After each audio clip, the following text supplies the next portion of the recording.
اس کو بہت سخت سزا بھی دے سکتا ہوں، یہاں تک کہ اس کو جان سے مار بھی سکتا ہوں، اس کو ذبح بھی کر سکتا ہوں۔ بس یہ باتیں ابھی آپ نے کی، تھوڑی دیر کے اندر ہدہد بھی حاضر ہو گیا۔ اس نے آ کے تو نہ صرف یہ کہ کوئی بات بتائی، بلکہ بہت ہی پتے کی بات بتائی، بہت زیادہ اہم ترین بات کا تذکرہ شروع کر دیا۔ کہنے لگا جی میں تو ایک جگہ پر گیا اور میں وہاں سے بڑی پکی خبر لایا ہوں۔ علاقہ ہے ایک سبا، وہاں سے میں ایک بڑی پکی خبر لے کر آیا ہوں، وہ یہ ہے کہ وہاں پر ایک عورت حکمران ہے اور اس کی رعایا بڑی اچھی ہے، اس کی باتیں مانتے ہیں، اس کے فرمانبردار ہیں، لیکن ان کے اندر ایک خرابی ہے کہ وہ اللہ کو چھوڑ کر اللہ کے غیر، اللہ کے مخلوق میں سے سورج کے سامنے سجدہ کرتے ہیں۔ اور ہدہد کہنے لگا کہ یہ سارا کا سارا کام شیطان کا کیا در ہے، شیطان نے ان کو غلط راستے پر چلایا ہوا ہے کہ وہ اللہ کا در چھوڑ دیں اور اللہ کے مخلوق میں سے سورج کے سامنے وہ سجدہ کریں، جھکیں۔ اور ساتھ ساتھ یہ بھی ہدہد کہنے لگا کیا یہ اچھا ہوتا کہ وہ اللہ کا سجدہ کرتے، اور پھر اللہ تعالیٰ کی تعریف کی کہ اللہ کے بغیر کوئی الہ نہیں ہے، وہ عرش عظیم کا رب ہے، یہ ساری کی ساری باتیں کی۔ تو حضرت سلیمان علیہ السلام نے فرمایا کہ ٹھیک ہے، تیری بات ہم نے سن لی ہے، لیکن اس کی تصدیق ضروری ہے، ہم دیکھتے ہیں کہ کچھ سچا ہے کہ جھوٹ بول رہا ہے۔ تو اس کے لیے بطور امتحان کہ اس کا سچ ہے یا جو اس نے کہا وہ جھوٹ ہے، اس کی آزمائش بھی ہو جائے گی۔ آپ نے ایک خط لکھا اور خط ہدہد کو دیا کہ جاؤ اور یہ خط وہاں جا کر اسی عورت کو جو ملکہ ہے اس کے پاس پہنچا کر آؤ۔ خط ڈال کے اور پھر سائڈ پر ہو جانا، دیکھنا کہ وہ پڑھنے کے بعد رد عمل کیا دیتے ہیں۔ اس نے ایسے کیا کہ جا کر خط ڈال دیا اور اس کے بعد پھر وہ دیکھتا رہا کہ کیا ہو رہا ہے۔ تو اس ملکہ نے، اس کا نام بلقیس لکھا ہے، اس نے وہ خط کھولا، پڑھا تو وہ بہت سمجھدار، بڑی پڑھی لکھی تھی۔ اس نے خط پڑھنے کے بعد یہ نتیجہ خود نکال لیا کہ یہ عام خط نہیں ہے، عام بندے کا خط بھی نہیں ہے، یہ عزت والا خط ہے، کسی عزت والے کا خط ہے۔ اور جو اس کے اندر بات لکھی ہوئی تھی اس میں ایک تو حضرت سلیمان اسلام کا تعارف تھا کہ یہ خط کس نے بھیجا ہے، یعنی کہ نامعلوم نہیں تھا، پتہ تھا کہ کس نے بھیجا ہے۔ اور اس میں بسم اللہ الرحمن الرحیم یہ ایک اہم ترین آیت یہ بھی لکھی ہوئی تھی۔ اور اس کے بعد پھر جو اصل مقصد تھا، جو مقصود تھا وہ بھی تھا، اور وہ یہ تھا کہ میرا خط جیسے ہی تم پڑھو، خط پڑھنے کے بعد میرے ساتھ مقابلے کا سوچنا بھی نہ، اور تم سب کے سب میرے پاس آؤ تو میرے فرمانبردار بن کر آؤ، میری اطاعت قبول کر آؤ۔ اس کے بعد اس خط کے بارے میں کیا باتیں ہوئی، کیا تذکرہ ہوا، اس نے کیسا مشاورت کی اپنے درباریوں سے، اس کا تذکرہ انشاءاللہ کل کے درس میں ہوگا۔ اس کا ترجمہ دیکھیے، وَتَفَقَّدَ الطَّيْرَ، اور پرندوں کی خبر لی حضرت سلیمان علیہ السلام نے۔ فقال، آپ نے فرمایا، ما لیا، مجھے کیا ہو گیا، لا اری الہدہد، کہ میں نہیں دیکھ رہا ہوں ہدہد کو، ام کان من الغائبین، کیا وہ غائبین میں سے ہے، وہ غائب ہے، غیر حاضر ہے، لأعذبنہ عذابا شدیدا، البتہ میں اس کو سزا دوں گا، بڑی سخت سزا، او لأذبحنہ، یا یہ کہ میں اس کو ذبح کر دوں گا، او لیأتینی بسلطان مبین، یا یہ کہ وہ میرے پاس لے آئے کوئی کھلی دلیل، کوئی معقول عذر پیش کرے۔ فمکث غیر بعید،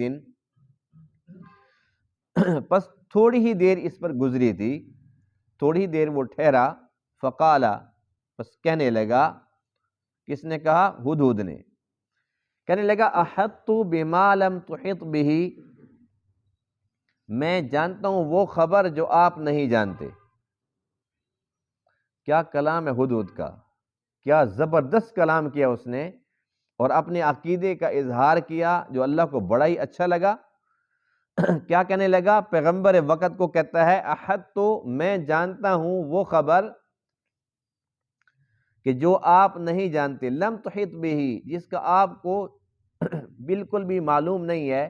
وجئتک من سبأ، میں لایا ہوں سبا سے، بنبأ یقین، ایک یقینی خبر، ایک پکی بات لے کر آیا ہوں۔ وہ بات کیا ہے؟ انی وجدت امرأۃ تملکہم، بے شک میں نے پایا وہاں ایک عورت کو جو ان پر حکمرانی کرتی ہے، وَأُوتِيَتْ مِن كُلِّ شَيْءٍ، اور اس کو ہر چیز دی گئی ہے، یعنی اسباب کے لحاظ سے اس کے پاس کسی چیز کی کوئی کمی بھی نہیں ہے۔ وَلَهَا عَرْشٌ عَظِيمٌ، اور اس کا تخت بہت بڑا ہے۔ وَجَدتُّهَا وَقَوْمَهَا، کہنے لگا ہدہد کہ میں نے اس کو پایا اور اس کی قوم کو پایا، یسجدون للشمس، کہ وہ سجدہ کرتے ہیں سورج کے سامنے، من دون اللہ، اللہ کو چھوڑ کر۔ وَزَيَّنَ لَهُمُ الشَّيْطَانُ أَعْمَالَهُمْ، اور مزین کر دیا ان کے لیے شیطان نے ان کے اعمال کو، فَصَدَّهُمْ عَنِ السَّبِيلِ، پس روک دیا ان کو سیدھے راستے سے، وَهُمْ لَا يَهْتَدُونَ، پس وہ راہ نہیں دیکھتے۔ اللہ یسجدوا للہ، ہدہد کہنے لگا کیوں نہیں وہ سجدہ کرتے اس اللہ کا، الذی یخرج الخبء، جس نے نکالا ہر ایک پوشیدہ چیز کو، فی السماوات والارض، آسمانوں میں اور زمین میں، ویعلم، اور وہ جانتا ہے، ما تخفون وما تعلنون، جو کوئی تم چھپاتے ہو اور جو کوئی تم ظاہر کرتے ہو۔ اللہ لا الہ الا ہو، اللہ الہ ہے کہ اس کے بغیر اور کوئی الہ نہیں، رب العرش العظیم، جو عرش عظیم کا رب ہے۔ یہاں تک ساری کی ساری بات یہ ہدہد کی تھی۔ قال، اب یہاں سے بات شروع ہوتی ہے حضرت سلیمان علیہ السلام کی۔ قال، آپ نے فرمایا، سننظر، اچھا عنقریب ہم دیکھیں گے، اصدقت، کہ کیا تو نے سچ کہا، ام کنت من الکاذبین، یا تو جھوٹوں میں سے ہے۔ اذهب بکتابی ھذا، لے جا میرے اس خط کو، فَأَلْقِهْ إِلَيْهِمْ، پس ان کی طرف ڈال دینا، ثُمَّ تَوَلَّ عَنْهُمْ، پھر وہاں سے پلٹ جانا، فَانظُرْ، پس دیکھنا، ماذا يرجعون، کہ وہ کیا لوٹاتے ہیں، یعنی کیا جواب دیتے ہیں، کیا ان کا رد عمل ہے۔ قالت، خط ڈال دیا، ملکہ نے خط پڑھ لیا، پڑھنے کے بعد وہ کہنے لگی، یا ایھا الملأ، اے سردارو، اے درباریو، جو اس کے قریب لوگ رہتے تھے، انی القی الیہ، بے شک ڈالا گیا میری طرف، کتاب کریم، ایک عزت والا خط، انہ من سلیمان، بے شک وہ سلیمان کی طرف سے ہے، وَإِنَّهُ، اور بے شک اس میں یہ بھی لکھا ہوا ہے، بسم اللہ الرحمن الرحیم، کہ میں شروع کرتا ہوں اللہ کے نام سے جو بہت زیادہ مہربان، بہت زیادہ رحم کرنے والا ہے، اور اس میں یہ لکھا ہوا ہے، اللہ تعلوا علیہ، کہ تم نہ آنا میرے پاس سرکش بن کے، یعنی میرے مقابلے پر نہ آنا، وَأْتُونِي مسلمین، اور میرے پاس آنا مسلم بن کے، فرمانبردار بن کے۔ آج کے درس میں یہ آیت سجدہ ہے، تو درس کے بعد سارے ساتھی ایک بار سجدہ کر لیں گے، یہ واجب ہوتا ہے سجدہ تلاوت۔ وَتَفَقَّدَ الطَّيْرَ، تفقد کا لفظ جو ہے نا، یہ تبلیغ جماعت والے زیادہ جانتے ہیں، جو جماعتیں بیرون جاتی ہیں نا، کہتے ہیں ان کا تفقد ہو رہا ہے۔ تو تفقد کا معنی کیا ہوتا ہے؟ خبر لینا، چھان بین کرنا۔ تو حضرت سلیمان علیہ السلام نے پرندوں کی چھان بین کی، حدود نہیں تھا، وہ اتنے زیادہ پرندے تھے، ان پرندوں کے اندر اگر ایک پرندہ غائب بھی تھا تو کیا پتہ چلنا تھا؟ وجہ یہ تھی کہ ہدہد ایک ایسا پرندہ ہے عربی زبان میں بھی ہدود کہتے ہیں، اردو میں بھی ہدود کہتے ہیں، اور پنجابی کے اندر بھی ہدود کہتے ہیں۔ اکثر زبانوں میں اس کو ہدود ہی کہا جاتا ہے۔ لمبی سی اس کی چونچ ہوتی ہے اور چونچ ہی مارتا رہتا ہے، اس کے سر کے اوپر تاج بھی ہوتا ہے، چھوٹا سا پرندہ ہے۔ اللہ نے اس کو یہ خوبی، یہ کمال عطا فرمایا کہ یہ زمین کے نیچے کہاں پر پانی ہے، کتنا گہرا پانی ہے، یہ اس کا بتا سکتا ہے، اس کو پتہ چل جاتا ہے۔ اللہ کی قدرت ہے۔ تو اس کا آج بھی اس کے اندر یہ کمال ہے، اور اس وقت بھی یہ کمال تھا، لیکن لوگ اس کو پکڑ بھی لیتے ہیں، پکڑ لیتے ہیں نا۔ یہ بھی اللہ کی قدرت ہے۔ حضرت عبداللہ بن عباس رضی اللہ عنہما سے ایک شخص نے یہی سوال کیا کہ بڑی حیرت کی بات ہے کہ ایک طرف تو حدود کو زمین کے نیچے پانی نظر آ جاتا ہے کہ پانی ہے یا نہیں ہے تو کتنی کھدائی کرنی پڑے گی، اس کو سارا پتہ چل جاتا ہے، لیکن زمین کے اوپر جال پڑا ہوتا ہے، اس کو پکڑنے کے لیے اس کے اندر پھنس جاتا ہے۔ حضرت عبداللہ بن عباس فرماتے ہیں کہ ہاں بالکل ٹھیک ہے، اسی کو اللہ کی تقدیر کہتے ہیں۔ جب تقدیر آتی ہے تو پھر انسان کی آنکھیں کام نہیں کرتی، جتنا انسان سمجھدار ہو، بڑا چالاک ہو، لیکن جو ایک مصیبت آنی ہوتی ہے اس سے انسان نہیں بچ سکتا۔ بہت سارے لوگ کہتے ہیں یار اتنے آپ پڑھے لکھے تھے، سمجھدار تھے، فلاں کی باتوں میں آئے کیسے؟ تو کیا جواب ہوتا ہے؟ جی بس میں اندھا ہو گیا تھا، یہ جواب ہوتا نہیں، مجھے خود نہیں سمجھ آیا، یہ اللہ کی تقدیر ہے۔ تو یہ بہت زبردست جواب ہے عبداللہ بن عباس کا، مفسر قرآن ہے۔ آپ فرماتے ہیں کہ بھئی یہ اللہ کی قدرت ہے، اسی کو تقدیر کہتے ہیں کہ یہ بیچارہ اس جال کو نہیں دیکھ سکتا کہ اس کی قسمت میں لکھا ہوتا ہے پھنسنا، یہ پھنس جاتا ہے۔ تو اب اس کے اندر یہ کمال تھا، یہ خوبی تھی۔ حضرت سلیمان علیہ السلام جب کہیں سفر پہ جاتے تھے تو ہدہد کو ساتھ لے کے جاتے تھے، جہاں پر پانی کی ضرورت پیش آتی ہدہد کو پھر حکم ہوتا بتا کدھر پانی ہے، وہ بتاتا تھا کہ یہ یہاں پر پانی ہے۔ اور یہ تو پہلے ہی ہم پڑھ چکے نا پچھلے درس کے اندر کہ منطق الطیر، جو پرندوں کی بولی تھی وہ اللہ تعالیٰ نے آپ کو سکھا دی تھی۔ تو ہدہد سے پوچھا جاتا تھا کہ پانی کدھر ہے، وہ کہتا تھا جی فلاں جگہ پر پانی ہے۔ تو جنات تابع تھے، حضرت سلیمان ان کو حکم دیتے فوراً کھدائی کرو، پانی نکالو، فوری طور پر کنواں تیار ہو جاتا، پانی نکل آتا۔ یعنی یہ دیکھیں کہ جو اتنے طاقتور ہیں جنات، ان کو پتہ نہیں تھا پانی ہے یا نہیں ہے، کیونکہ علم غیب جنات کے پاس بھی نہیں ہے۔ جو لوگ یہ سمجھتے ہیں جی بس ہر بات کا جنات کو پتہ ہوتا ہے، نہیں پتہ ہوتا، ہر بات کا تو صرف اللہ کو ہی پتہ ہے، جنات کو نہیں پتہ۔ اور اس کے ساتھ ساتھ یہاں سے ایک اور بات بھی ہمیں سمجھ آ گئی، جنات کو بھی پتہ نہیں تھا، حضرت سلیمان علیہ السلام کو بھی پتہ نہیں تھا، وقت کے نبی کو بھی علم غیب نہیں تھا، ورنہ آپ بتا دیتے کہ یہاں کھدائی کرو، ہدہد سے پوچھتے تھے، جنات سے پانی نکلواتے تھے۔ اب چونکہ ہدہد کی ضرورت پیش آئی، حاضری لگی، تو یہ غیب، اس لیے اس کی اہمیت بڑھ گئی، کیونکہ جب یہ نہیں ہوگا تو کون بتائے گا کہ پانی یہاں پر ہے یا نہیں ہے؟ تو یہ پرندہ بڑا اہم تھا اس وقت، اس کی بڑی ضرورت پیش آتی تھی، اس لیے یہ غیب تھا۔ تو اس کی یہ غیر حاضری اس کو بہت بڑا سمجھا گیا، سیریس لیا گیا کہ اچھا یہ غیب ہو گیا ہے، اب پورا قافلہ رکا پڑا اس کی وجہ سے۔ ظاہر سی بات ہے قافلے کے اندر جو کتنے ہزاروں لوگ ہوں گے، سب کو پانی کی ضرورت پیش آئے گی، اور اتنی سہولیات اس وقت تھی نہیں، لیکن جنات کی طاقت ساتھ تھی کہ فوری طور پر جنات بھی ساتھ ہوتے تھے، تو وہ پانی نکال لیتے، کنواں فوری طور پر تیار ہو جاتا تھا۔ ہدہد غیب تھا، تو آپ نے کیا فرمایا کہ اچھا اب تو اس کو میں سزا دوں گا یا ذبح کر دوں گا، اس کو جان سے مار دوں گا، یا یہ کہ کوئی معقول عذر پیش کرے۔ ہدہد جو ہے یہ حرام ہے، حلال نہیں ہے، حدیث پاک میں کہ اس کو نہ کھایا کرو، اور وجہ بھی ساتھ بتائی کہ بہت سارے پرندے ایسے ہیں کہ جو کیڑے مکوڑے تو کھاتے ہیں لیکن دانہ وغیرہ بھی کھاتے ہیں۔ یہ ہدہد ایسا پرندہ ہے کہ سوائے یہ کیڑے مکوڑوں کے کچھ بھی نہیں کھاتا، نہ کوئی گھاس کھائے گا، نہ کوئی دانہ کھائے گا، اور اس کی جو سب سے محبوب پسندیدہ اس کی غذا ہے نا وہ ہے دیمک۔ لکڑی کے اندر چونچ مارتے رہتے ہیں اور دیمک کو ڈھونڈتے رہتے ہیں، دیمک اس کو مل جائے تو کہتے ہیں میری عید ہے۔ تو جو کھاتے ہی صرف گند ہے، تو اس لیے اللہ کے نبی فرماتے ہیں کہ اس کو تم نہ کھایا کرو، کہ یہ بالکل ہی گندگی کھاتا ہے، تو اس کا جو گوشت ہے اس کے اندر بدبو ہوگی، کیونکہ بدبو والی چیزیں کھاتا ہے۔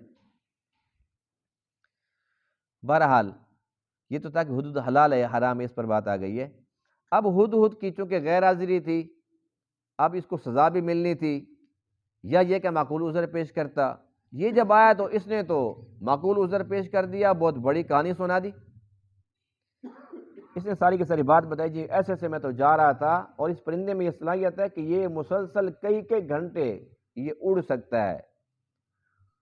بہت سارے پرندے ایسے ہیں کہ جو اڑتے تو ہیں لیکن وہ تھک جاتے ہیں، وہ ریسٹ کرتے ہیں، یہ کئی گھنٹے مسلسل اڑتا رہتا ہے، نیچے اترتا ہی نہیں ہے۔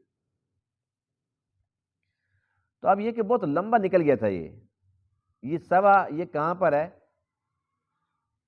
یہ قرآن مقدس کے اندر ایک سورت بھی ہے، سورہ سبا، یہ یمن کے ایریا کے اندر ہے۔ تو یہ وہاں پر گیا تو اس نے وہاں پر ایک بات دیکھی کہ ایک عورت ہے، وہ حکمرانی کرتی ہے، اس کا نام لکھا ہے بلقیس، ملکہ بلقیس، اور اس کے بارے میں بے شمار ایسی روایات بھی ہیں جن کی حقیقت تو اللہ بہتر جانتے ہیں، لیکن بہرحال تاریخی روایات ہیں، اس میں کوئی یہ حدیث کی بات نہیں ہے، لیکن یہ کتابوں کے اندر تاریخی بات لکھی ہوئی ہے کہ یہ جو ملکہ بلقیس تھی، اس کے باپ نے ایک جنیہ سے شادی کی تھی، تو اس کی جو ماں تھی وہ جنیہ تھی۔ پھر اس کے بعد اس کی جہاں پر آگے شادی ہونی تھی، اس کو وہ پسند نہیں تھا، تو اس نے اس کو قتل کرا کے، جب اس کا باپ مر چکا تھا تو یہ تخت کے اوپر بیٹھ گئی اور خود بخود یہ ان کے حکمران بن گئی۔ لیکن یہ مضبوط تھی، اس کی جو بادشاہ تھی بڑی مثالی تھی، اور یہ ساری کی ساری باتیں یہ ہدہد نے وہاں پر نوٹ کی، جو آ کر یہ بتا رہا تھا وَأُوتِيَتْ مِن كُلِّ شَيْءٍ، اس کو ہر چیز دی گئی ہے، اس کے بعد سب کچھ ہے، وَلَهَا عَرْشٌ عَظِيمٌ، اس کا تخت بہت بڑا ہے۔ اس کے تخت کے بارے میں لکھا ہے کہ تقریباً 80 ہاتھ، یعنی فٹ نہیں، ہاتھ فٹ سے بڑا ہوتا ہے، جی 2 کا نہیں ہوتا، 1.5 فٹ کا ہوتا ہے، یعنی کہ یہ یوں نہیں ہوتا بلکہ یہ اتنا ہوتا ہے، یہ ہاتھ ہوتا ہے، یہاں سے یہاں تک ہوتا ہے۔ تو ہم پڑھتے ہیں نا فَاغْسِلُوا وُجُوهَكُمْ وَأَيْدِيَكُمْ إِلَى الْمَرَافِقِ، یعنی کہ اپنے چہرے کو دھویا کرو اور اپنے ہاتھوں کو دھویا کرو۔ تو قرآن کے اندر ہے نا اپنے ہاتھوں کو دھویا کرو، تو ہم یہاں تک دھوتے ہیں، تو یہ سارے کا سارا ہاتھ ہوتا ہے۔ تو یہ 1.5 فٹ بھی لگاؤ تو 80 ہاتھ، 80 ہاتھ، یہ جو تخت تھا نا یہ یوں لمبا تھا، اور 52 ہاتھ یوں چوڑا تھا، اور تقریباً یہ کوئی 40 سے زیادہ ہاتھ اونچا بھی تھا، یعنی کہ بہت سپیشل قسم کا تخت اس نے بنوایا ہوا تھا۔ اس کے اوپر جو ہیرے جواہرات موتی لگے ہوئے تھے وہ الگ تھے۔ تو اس نے آ کر بتایا جی ایسے ایسے وہاں میں تو دیکھ کر آیا ہوں کہ وہاں پر ایک عورت کی حکمرانی ہے، ایسے اس کا تخت ہے، ایسی وہاں پر عوام ہے، اور یہ بتایا کہ وہ اللہ کو چھوڑ کر اللہ کے غیر کو سجدہ کرتے ہیں، اور شیطان نے ان کو اس راستے پر لگا رکھا ہے، اور وہ ہدایت سے ہٹے ہوئے ہیں، اور کہنے لگا کہ کاش وہ اللہ تعالیٰ کے سامنے جھکتے، اللہ کے سامنے سجدہ کرتے تو کتنا اچھا ہوتا، وہ تو عرش عظیم کا رب ہے۔ اس نے ساری کی ساری باتیں کی۔ اب جو یہ باتیں ہیں نا، جو ہدہد نے کی ہیں، ان باتوں سے لگتا نہیں ہے کہ یہ ہدہد نے کی ہوں گی، اس لیے بہت سارے ایسے نام نہاد مفسرین اور مفکرین جو حقیقتاً ملحدین ہیں، انہوں نے تو صاف صاف انکار کر دیا ہے۔ انہوں نے کہا جی ہدہد ایک انسان کا نام تھا، بات ہی ختم۔ ہدہد پرندہ نہیں تھا، ہدہد ایک انسان کا نام تھا۔ دیکھتے نہیں ہو کتنی فصیح بات کر رہا ہے، کتنی زبردست قسم کی بات وہ کر رہا ہے، عقیدے کی بات کر رہا ہے، تو کیسے ممکن ہے ایک پرندہ اتنی بڑی بات کر دے؟ لیکن ہم مسلمان ہیں، اللہ کی قدرت پر ہمارا ایمان ہے، اور ہمارا اس بات پر یقین ہے کہ جب اللہ نے فرمایا کہ ہدہد تھا تو وہ ہدہد تھا، اور ہدہد پرندہ ہی تھا، کیونکہ اس سے پہلے آیت شروع کہاں سے ہو رہی؟ وَتَفَقَّدَ الطَّيْرَ، حاضری کس کی لگی؟ انسانوں کی نہیں، پرندوں کی لگی۔ تو آپ نے کیا فرمایا کہ پرندوں کی حاضری لگی؟ فرمایا ہدہد کیوں غائب ہے؟ اچھا آپ نے کیا فرمایا کہ میں اس کو سخت سزا دوں گا یا اس کو ذبح کر دوں گا؟ اگر کوئی انسان ہدہد ہوتا، اللہ کے نبی اس کو ذبح کرتا؟ یعنی قرآن کی جو آیتیں ہیں، اس کا ہم ترجمہ جب پڑھتے ہیں اور ایمان کے ساتھ پڑھتے ہیں تو ہمارا ایمان اور بڑھ جاتا ہے کہ بالکل اللہ کی قدرت ہے کہ یہ پرندہ تھا، یہ سارا کچھ کہہ رہا تھا۔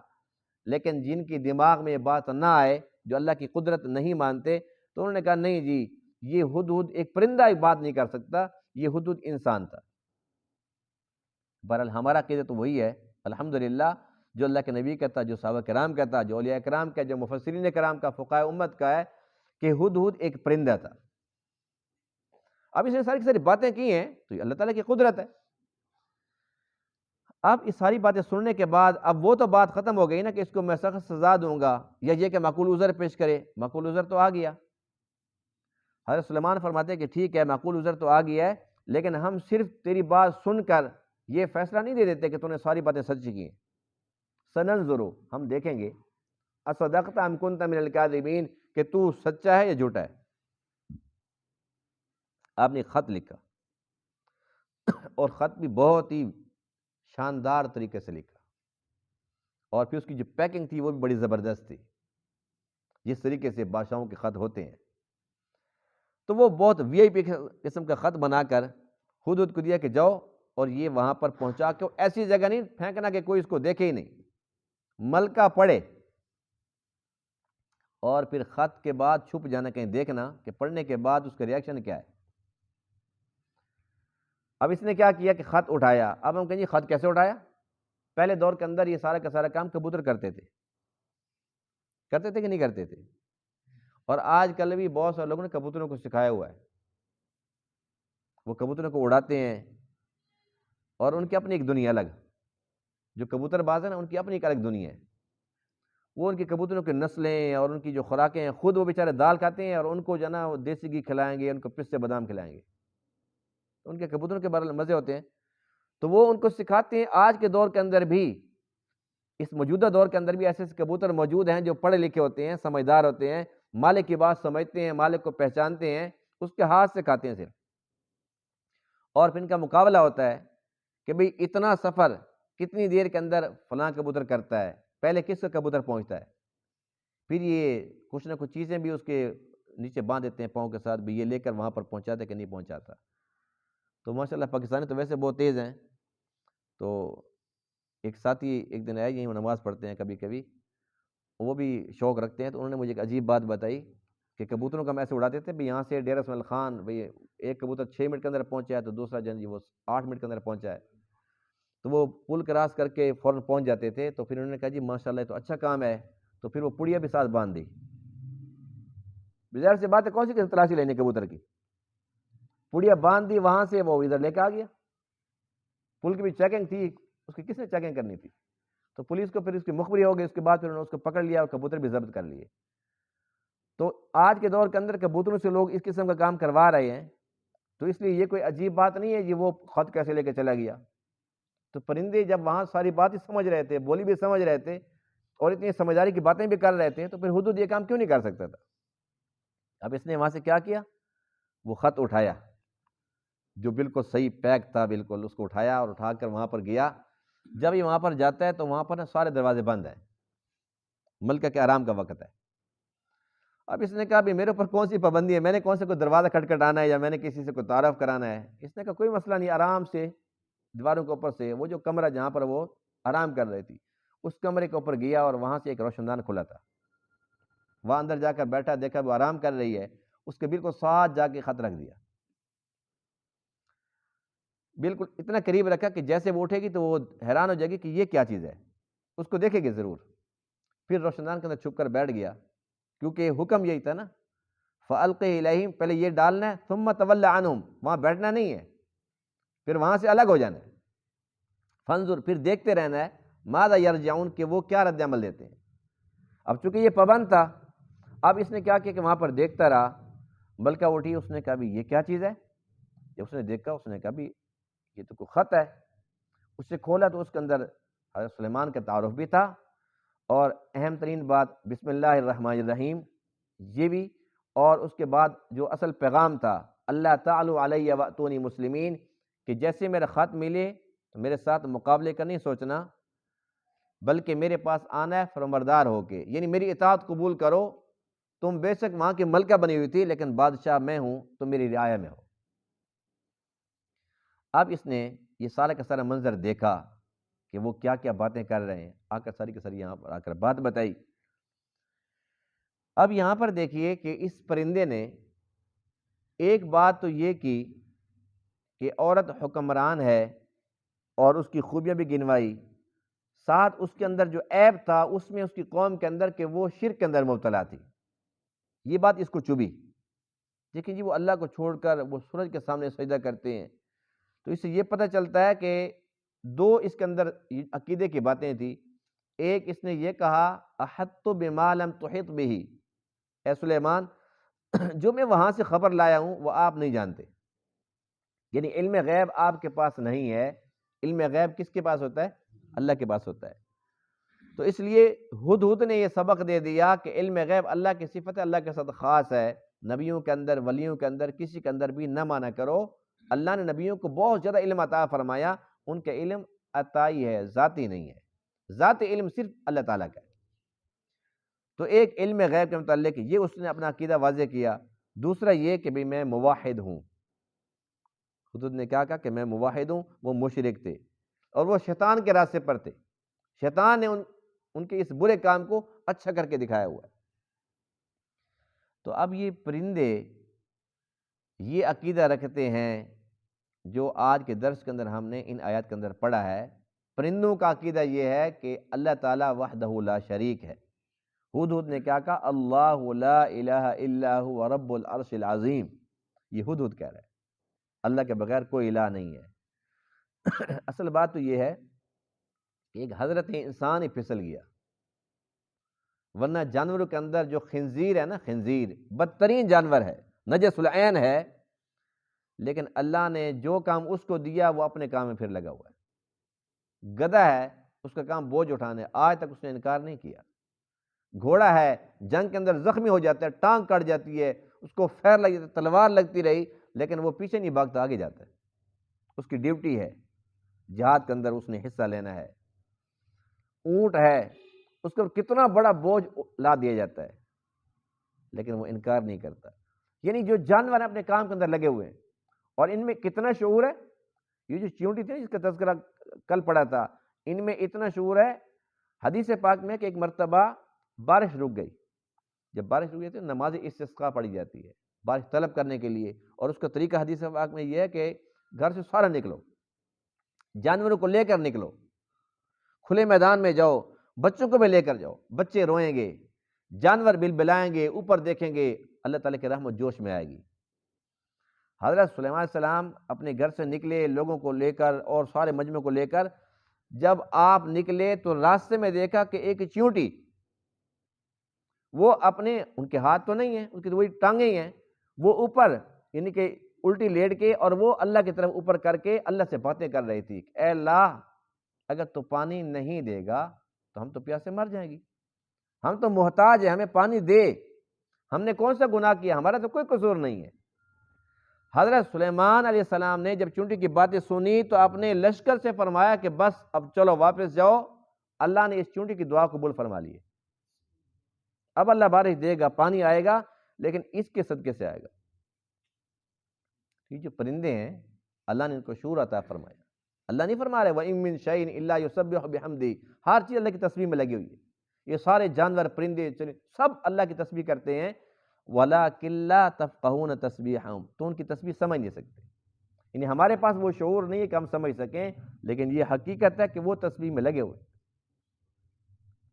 تو ہدہد نے اتنی پیاری پیاری باتیں کی ہیں، یعنی کہ یوں سمجھ لیں کہ تمام کے تمام جانور اور تمام کے تمام پرندے یہ موحد ہیں، یہ شرک ان جانوروں کے اندر نہیں ہے، یہ شرک ان پرندوں کے اندر نہیں ہے۔ جو سب سے بڑی بیماری اللہ کو سب سے زیادہ ناپسند ہے وہ تو شرک ہی ہے نا، وہ شرک اس حضرت انسان نے کی، یا تو جنات نے کیا یا انسان نے کیا، کہ دونوں ہی مکلف ہیں، اس کے علاوہ باقی جانور وہ اس سے بری ہیں۔ تو ہمیں چاہیے کہ کم سے کم ان جانوروں سے سبق حاصل کر لیں کہ وہ بے زبان ہیں، اور ہماری نظر میں تو وہ ناسمجھ ہیں، وہ کچھ بھی نہیں ہیں، لیکن وہ اپنے عقیدے پر پکے ہیں۔ تو یہ حضرت انسان ہے، اشرف المخلوقات ہے، اگر اس کا عقیدہ کچا ہو، اگر اس کی توحید کے اندر ملاوٹ ہو، تو ایسی انسانیت کا کیا فائدہ، اور ایسا انسان کہاں سے اشرف المخلوقات بن سکتا ہے؟ جن کا عقیدہ درست نہیں ہے، جو مشرک ہیں، وہ ہرگز انسان ضرور ہیں، اشرف المخلوقات نہیں ہیں۔ اللہ کا قرآن کہتا ہے اولئک کالانعام بل ہم اضل، یہ جانوروں جیسے ہیں، ان سے بھی گئے گزرے ہیں، کیونکہ جانور تو پھر جانور ہی ہیں، ان میں اتنا شعور تو نہیں جتنا حضرت انسان کے اندر ہے، لیکن وہ اپنا عقیدہ درست رکھتے ہیں۔ اور کتنی پیاری باتیں کی ہیں حدود نے، یقین جانیے کہ یہ ساری کی ساری باتیں اگر ہم اس کو دل کی آنکھوں سے دیکھیں، اس کو اگر دل دماغ میں جگہ دیں، تو کوئی انسان بھی جو یہ آیتیں پڑھتا ہے اس پرندے کے بات سے متاثر ہو کر اپنا عقیدہ درست کر سکتا ہے۔ ایسی بات ہے کہ نہیں ہے؟ یہ بھی اللہ کا شکر الحمدللہ کہ اللہ تعالیٰ نے اپنا یہ کلام ہمیں عطا فرمایا ہے جس میں نور ہی نور ہے۔ سب سے زیادہ قرآن عقیدے پر زور دیتا ہے، سب سے زیادہ عقیدے کی اصلاح کرتا ہے۔ جو بندہ قرآن سمجھ کر پڑھے، ممکن نہیں ہے کہ وہ شرک کرے۔ ہر صورت، ہر آیت بتا رہی ہے اللہ وحدہ لا شریک ہے، ہر آیت بتا رہی ہے کہ اور کچھ بھی نہیں ہے تمہارے پلے، اپنا عقیدہ مضبوط کر کے اللہ کے پاس پہنچنا، اور اسی کے صدقے اللہ کا فضل شامل حال ہوگا، تمہارا بیڑا پار ہو جائے گا۔ اللہ تعالیٰ تمام باتوں کو سمجھنے عمل کرنے کی توفیق عطا فرمائے۔ وآخر دعوانا الحمدللہ رب العالمین۔